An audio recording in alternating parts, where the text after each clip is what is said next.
обеспечить доступ МАГАТЭ к ядерным объектам, чтобы убедиться, где ваш находится обогащенный материал, и вообще посмотреть там что и как.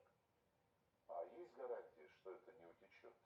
Я не вижу таких гарантий.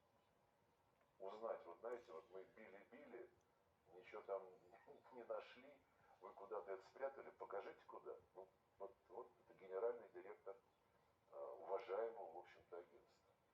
Это к вопросу о том, что Запад серьезнейшим образом влияет на секретариаты международных организаций. А